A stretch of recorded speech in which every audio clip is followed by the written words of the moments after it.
And over 400 of us were marching down Park Street, never been seen before, and out of the distance there was the mayor in his red trousers shielding from the rain, but we carried on. He came to meet us.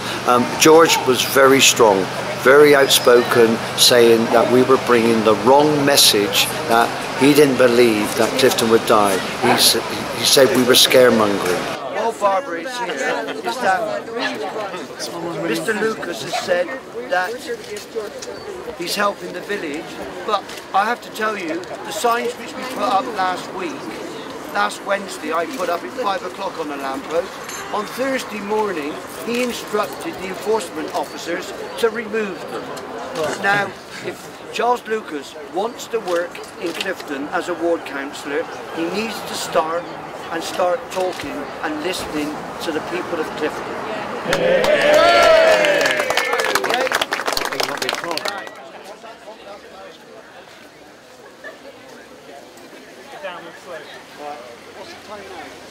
George, what are you doing? You're killing our village. Hi, my name's Spencer Buck. I'm the creative officer of Taxi Studio, and we're here today to try and talk some sense into Mr. Ferguson, who appears not to be listening to us. And the genuine concern we have is that the village is sustained because of commuter footfall. The suggestion is there's lots of potential solutions we can investigate, and one of them certainly isn't putting a big kibosh on parking for those in the village that keep the village alive. George, you really need to prove to us, the residents and business owners of Clifton Village, that you are not the architect of doom. Very quiet voices. Honor. Yeah, you bet. We need to have a scheme for Bristol residents that works. The one-size-fits-all plan does not help anybody and will only cause further disruption in the future. We're here to support the residents and businesses of Clifton, because the same thing is going to happen over in Montpellier and St Paul's as is happening here. Just fantastic turnout, and it really just shows the anger and just the frustration that we're having to do this, really, to just say to the council, look, come and think again, just listen. You know, the people in Clifton know what's best for them. Don't think that you can just come and impose a scheme from outside. It's just ludicrous. And as everyone says, you know, it'll damage Clifton, it'll kill Clifton if you take, you know, a number of businesses away, and they will leave. Then that damages the shops, the coffee shops, the restaurants, everything. We don't need restrictions till 9 o'clock in the evening. It's more expensive in the evening than the city centre. That's just bonkers. So really, I think the message is absolutely clear. Just think again.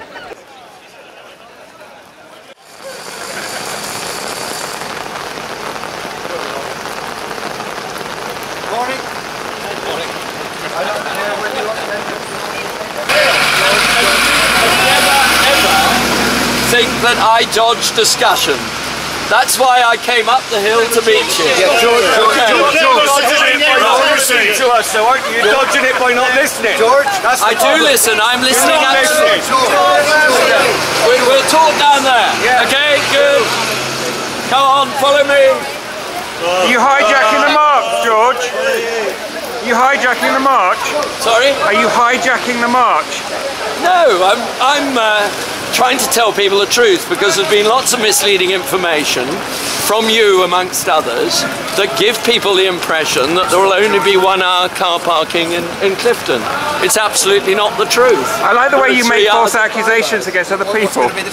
I've never made a false accusation. Yes, you have. You just accused me of something that I've not done. I've accused you of misleading people. No, I haven't misled anybody. I've read a letter from you. I've read a letter from you to one of you, and you know perfectly well you do. Yes. I have not misled anyone. It's your scheme, George. Are you going to listen you to have to take responsibility for it. I will listen to the protest. And change your plans? We will have time for review. I'm waiting till the end of the. I've got to wait till the end of the consultation period, and we'll see what happens. I'll listen to the residents and the traders. here we've got a lot of people who are not residents, a lot of people who don't live in Clifton.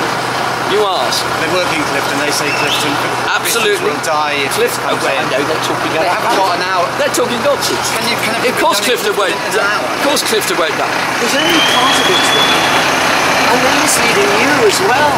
There's 3 hours and 5 hours within 3 and 5 minutes walk from the centre of Clifton. So I think what's happening is a huge amount of misleading information. They say the consultation's not very long. It's not a short period, time. Well, because the councillors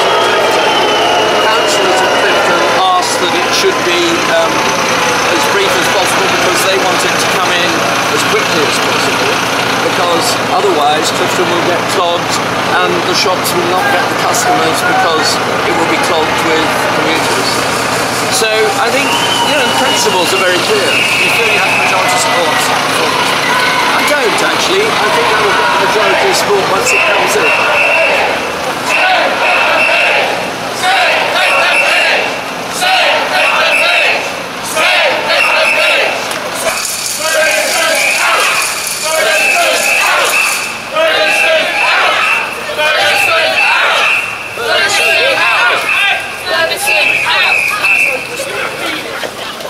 No, I thought that George quite aggressively come up the hill and and he incited anger from people, and everybody wanted to get a message. It turned it into an uproar. It wasn't the way to do it. And if George wants to have a discussion, everybody wants to sit round and do it. But it's democratically, and it is. Power to the people of Clifton Village, power to everybody. This anger about resident parking is not just in Clifton, it's in all area. Okay, yes, we've seen it in Kingstown, we've seen it in other places, and everybody says it's working for them. Very residential, got high population, very close to the city. Clifton Village is very unusual, and we need to look at their requirements, very sympathetic as well. And I hear now, and there's people who've joined the march from other parts of Bristol who are very concerned, and they come and join this protest march because they have similar situations about to happen to them, and it's a fear, and George says don't fear about it, but we know you'll never change it once it's in place. Once the yellow line is put there, you'll never get the yellow line taken away. 2 yellow lines come. The next we will see, we'll have red lines, red trousers, red lines. You've got it in London, it'll be red for danger.